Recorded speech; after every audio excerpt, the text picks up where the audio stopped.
Hi, so we're doing a case study video discussion. So to start, today we'll be examining a crucial chapter in the history of medical history, the Stateville Penitentiary malaria experiments. Instead of focusing on this as a historical event, we're going to focus it more on the lesson in medical ethics.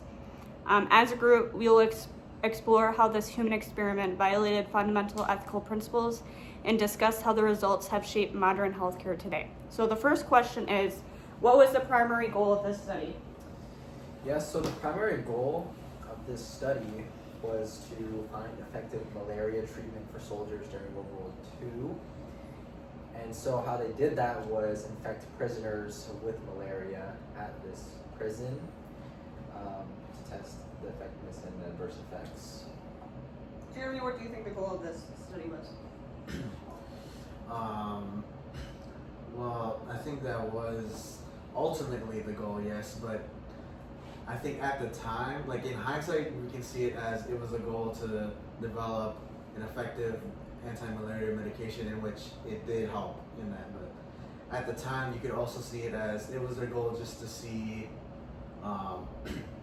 what the full effects of the malaria infection in general, and it could also be a thing of with those medications, as in this one study that talked about and went into how ethical of a study this case was, the penitentiary Stateville malaria case. The medication that they were trying out, it was like the full maximum dose of it as well. So they were also trying to probably just see at the time how what any of those adverse effects and toxicity did to the human as well. I think they kind of started off bad because they actually first tested them on monkeys, and in the monkeys that they showed side effects of syncope, anemia, jaundice, and even toxicity. So I think starting off with that probably isn't the strongest. But Anyone else have anything to add to that? No? Okay, so the next question kind of goes with the first one, but how did that goal that you guys were talking about immediately put the participants in this case in danger? Well, to put them in danger, because in this study, what they did basically was they had these prisoners and they just they didn't give them like the medication or like some kind of vaccination at first. They just full on gave them and infected them with malaria, like right away. And then they put in medications afterwards, but giving them malaria, that puts their health in danger and everything. And then, like I said earlier, those adverse drug effects that they didn't know that they were researching in this as well, that also could put the prisoners in danger as well. Ryan, how would you add to that? How were the prisoners put into danger right away in the beginning? Yeah, I really do think they were put in danger because, like Jeremy said, you're giving them this very,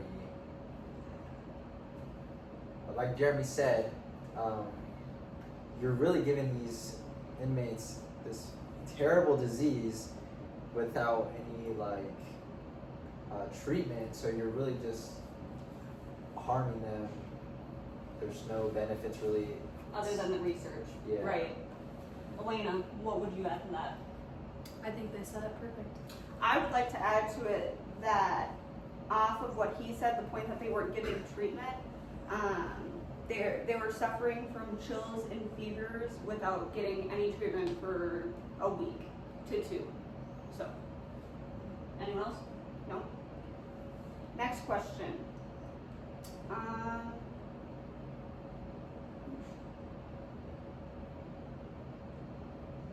The quote mentions that inmates were influenced by incentives. Can you expand how the prison environment makes it impossible for consent to be genuinely voluntary if the participant signed a document? Yeah, so this kind of jumps in a little bit to the ethical principles that we had discussed. The prisoners were not given the right of self-determination. Although partially was withheld, Jeremy has some to say about informed consent, but they were also violated.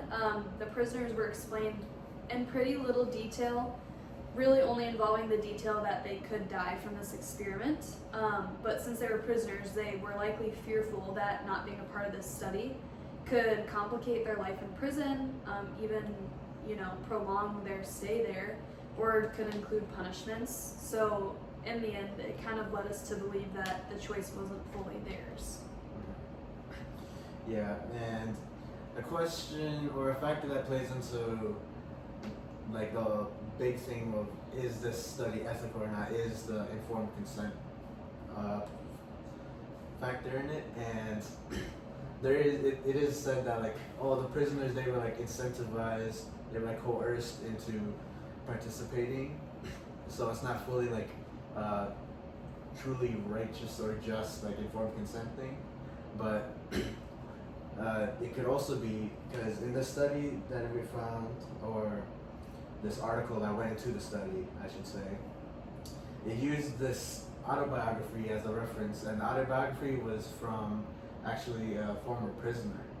And if what the prisoner says is right, and what the autobiography is right, that when the researchers stated, like they explained everything, like the autobiography says that they were told everything about the experiment, like they could potentially die, they're going to be infected by it. So if that is truthful, then that helps like into the question of how ethical is this, which the informed consent is probably, I would say, is the biggest factor into is this ethical or unethical, or how far it leads to one of those studies.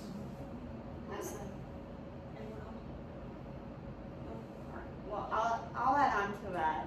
With the point of it being generally voluntary, even with a signed document, I want to go off of what Elena said with the point of like fear and consequences. A lot of these individuals were put into this and were given benefits and such. So being able to do a case like this, especially with a disease that can pass on, doing it in a small prison environment, also completely pushes off the thing of confidentiality, because they can try to keep it into a small thing, but there's always going to be more and more people coming in and out. So, anyone else? The prisoners in the study were described as vulnerable and captive population. In your view, why does using a vulnerable group for convenience violate the principles of justice? Well, we first know justice as treating people fairly, and so the prisoners were vulnerable and easy because in a prison everything's a controlled environment, everyone's in a confined structure. The accessibility of patients, again, people are trapped in a prison, so there's people everywhere. And just the outlook of prisoners where they did a crime, so I think treating them as a subject could be overlooked and as a person. Do you think it was easier for them to use prisoners due to the reason that they were convenient to be able to go in there and use that population? Can you word that differently? Do you think they used the population of prisoners because they were easier to go into the prison and infect them with malaria? Yeah, most definitely. Anyone else have anything to add to that? Yeah, I think that also goes into they use prisoners as well because they were able to give them those incentives, whether they actually gave them or not. But it was kind of like a, hopefully that's what happens, right? But that could have played a factor into them getting participants needed. Yeah, needing more participants to be a part of the study.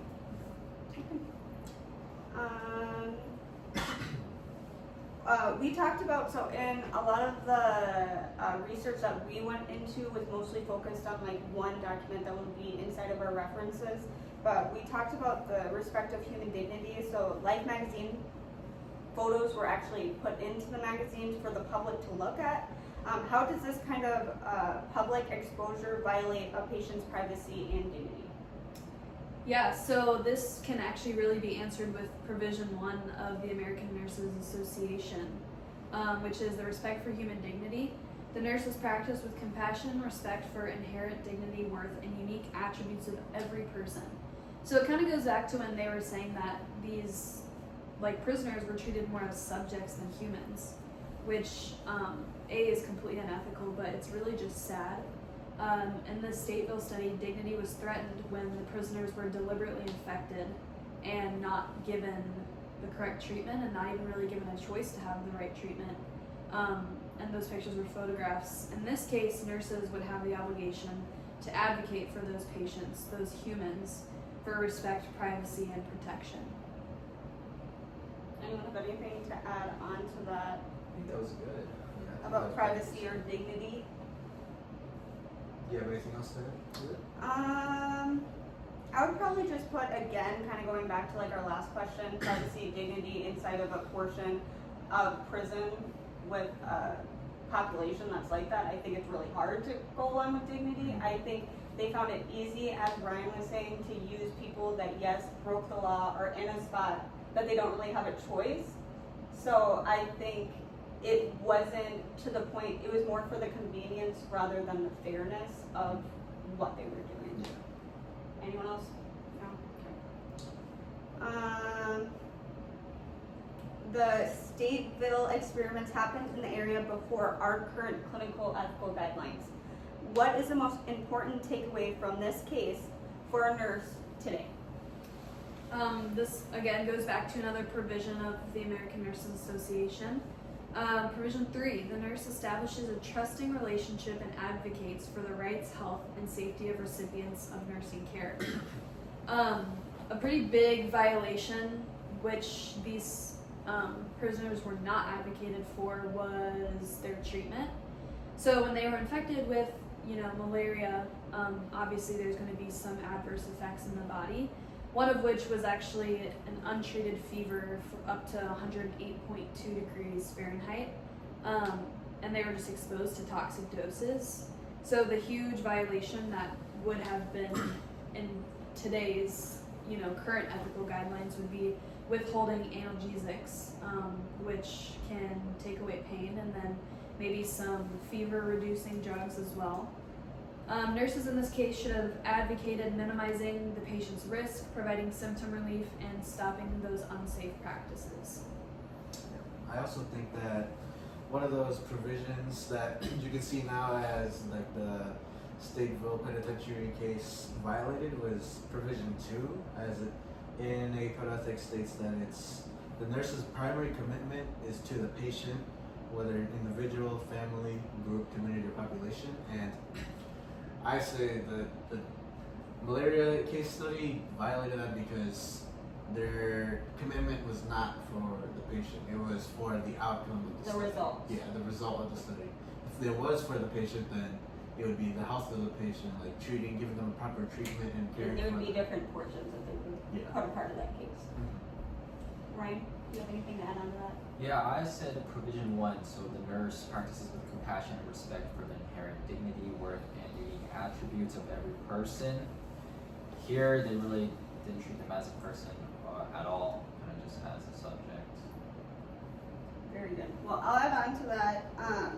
What I would like to say about it being an ethical guidelines and how it's affecting us today, I would just like to point out, going back to the reference that we're using, a quote, as surprising as it may seem for us today, infecting patients with malaria was a standard treatment for neurosyphilis from the 1920s until the early 60s.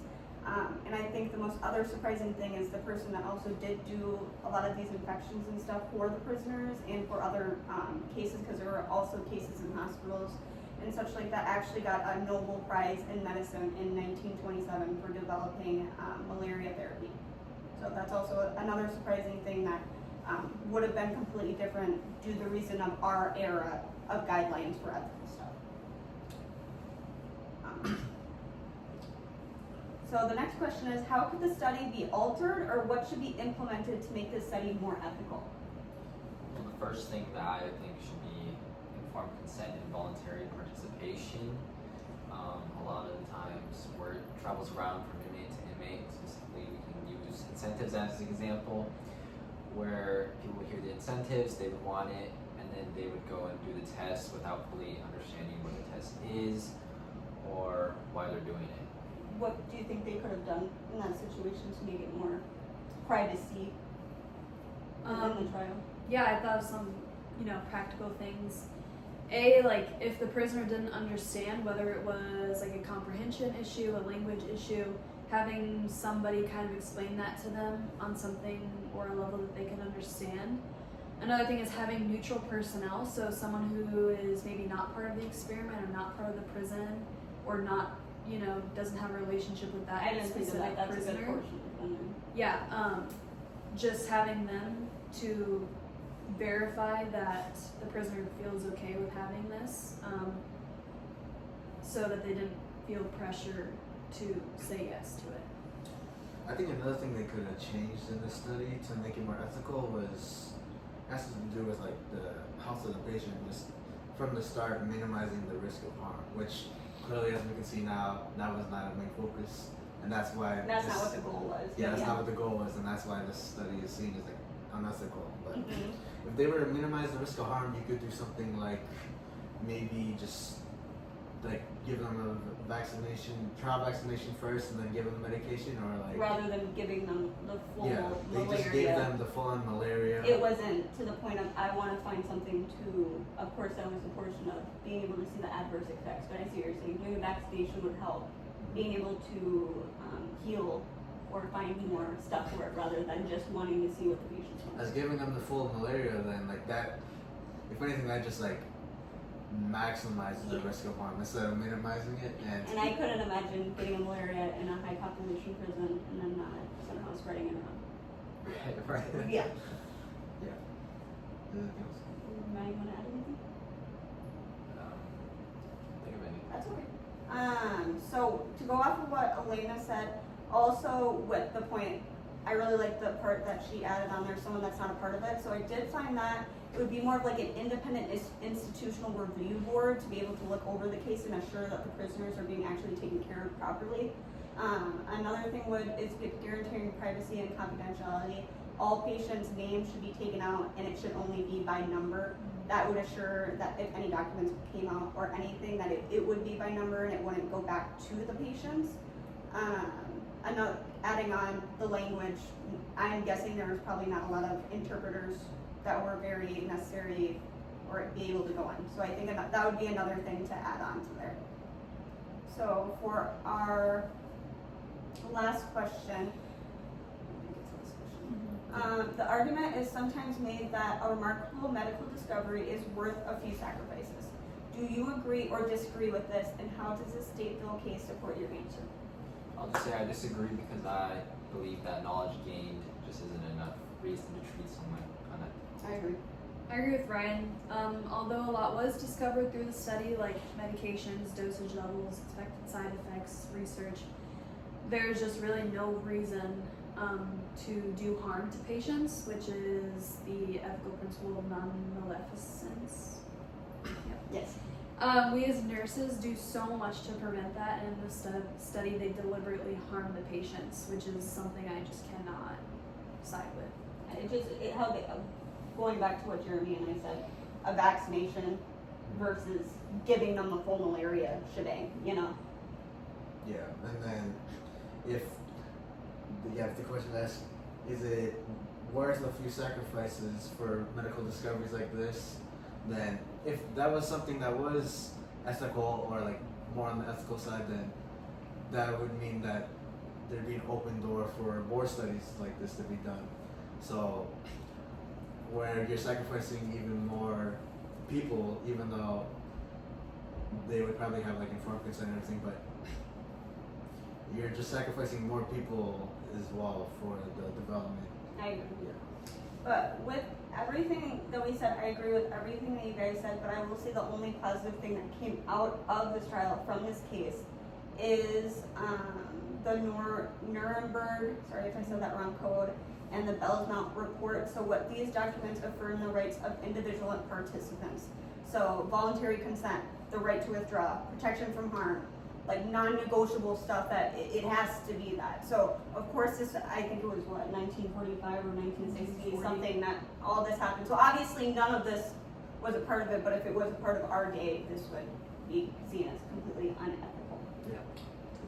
So I would like to compliment everyone on their answers, being a part of the communication, and that is our discussion on the state pensionary. Thanks. Thanks.